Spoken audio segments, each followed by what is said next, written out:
আপনার সন্তানকে উচ্চশিক্ষায় শিক্ষিত না করে তাকে সুশিক্ষায় শিক্ষিত করুন।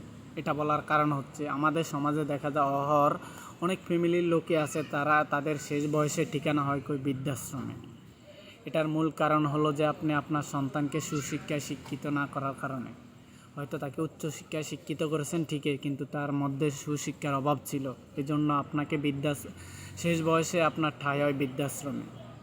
হয়তো আপনারা বড় বড় দালান কোঠা বা অট্টালিকা তৈরি করে যান, শেষ বয়সে ওই দালান কোঠা আপনাদের ঠাঁই হয় না। আপনাদের ঠাঁই হয় কোথায়? বৃদ্ধাশ্রম নামক জায়গায়।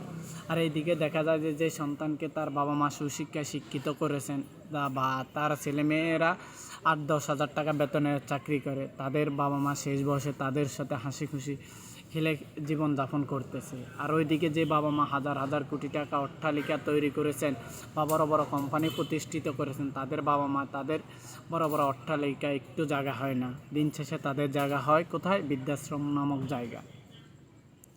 তা আমি বলতে চাই, তা আপনার সন্তানকে উচ্চশিক্ষায় শিক্ষিত না করে তাকে সুশিক্ষায় শিক্ষিত করুন, তাহলে আর আপনাদেরকে বৃদ্ধাশ্রমে কাঠগড়ায় গিয়ে দাঁড়াতে হবে না। এটার কারণ হচ্ছে যে আপনার সন্তানকে সুশিক্ষা থেকে বঞ্চিত করেছেন, এই জন্য তাকে উচ্চশিক্ষার জন্য বাইরে পাঠাইছেন ঠিকই, সে উচ্চশিক্ষায় শিক্ষিত হয়েছে, তার মধ্যে কোনো সুশিক্ষা না থাকার কারণে বৃদ্ধ বয়সে আপনাকে বৃদ্ধাশ্রমে ঠাঁই হতে হয়। তা আমরা একটা বিষয় আমাদের মনে রাখতে হবে, সন্তানকে উচ্চশিক্ষায় শিক্ষিত না করে তাকে সুশিক্ষায় শিক্ষিত করা সবচেয়ে উত্তম আমি মনে করি।